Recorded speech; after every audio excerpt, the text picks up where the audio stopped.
Sejam todos bem-vindos ao Doxa e Episteme. Hoje estou trazendo mais um episódio da nossa série Mundo das Ideias, com o tema Noam Chomsky. De ascendência judaica, seu pai, um erudito em hebraico, lecionava em uma escola religiosa.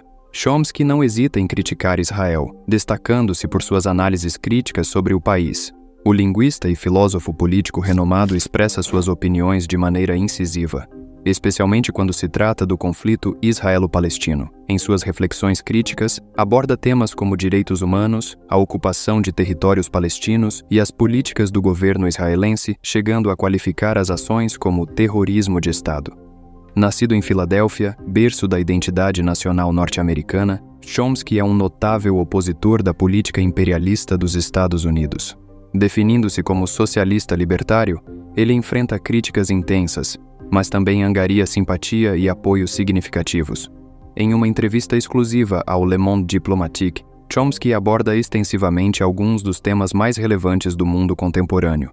Diplomatique.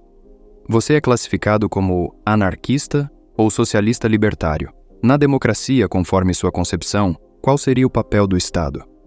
Vivemos no mundo real, não em um universo imaginário. Nesse contexto, existem instituições tirânicas, como as grandes corporações, que se assemelham às instituições totalitárias. Elas não prestam esclarecimentos ao público ou à sociedade e atuam como predadoras, tendo outras empresas como presas. Para a defesa das populações, resta apenas um instrumento, o Estado.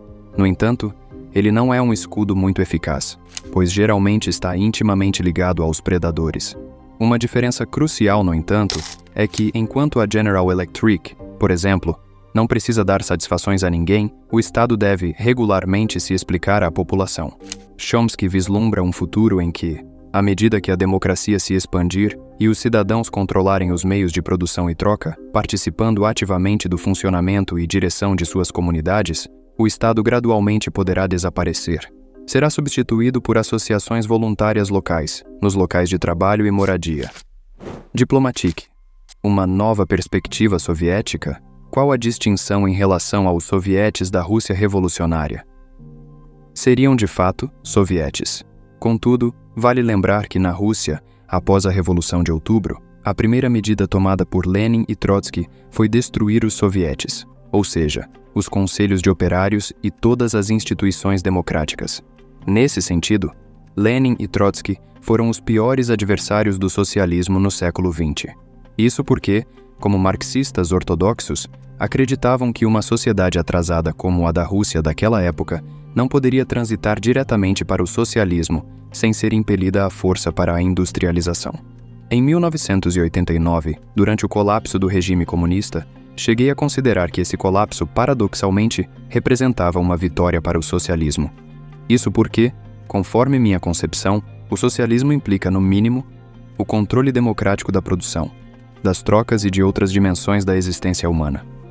No entanto, os principais meios de comunicação contribuíram para disseminar a ideia de que o sistema autoritário estabelecido por Lenin e Trotsky, e mais tarde deturpado por Stalin, era rotulado como socialismo. Líderes ocidentais exploraram essa interpretação equivocada e chocante do termo, difamando o verdadeiro socialismo ao longo de décadas. Com igual entusiasmo, mas em direção oposta, o sistema de propaganda soviético tentou explorar a simpatia que os verdadeiros ideais socialistas despertavam nas massas trabalhadoras. Diplomatique. Não é verdade que, segundo os princípios anarquistas, todas as formas de auto-organização acabam por desmoronar? Não existem princípios anarquistas fixos, uma espécie de catecismo libertário, ao qual se deve prestar juramento.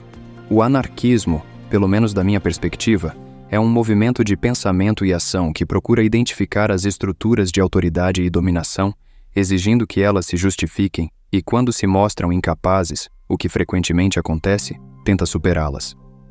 Longe de ter desmoronado, o anarquismo, o pensamento libertário, está muito bem. Ele é a fonte de muitos progressos reais, formas de opressão e injustiça que eram mal reconhecidas e muito menos combatidas no passado, não são mais toleradas hoje. Isso é uma conquista, um avanço para o conjunto dos seres humanos, e não uma derrota. Agradeço muito a você que assistiu até aqui. Se gostou, Ficaria muito feliz se desse um like, se inscrevesse no canal e compartilhasse com seus amigos. Além disso, adoraria receber seus comentários. Forte abraço e vitória sempre!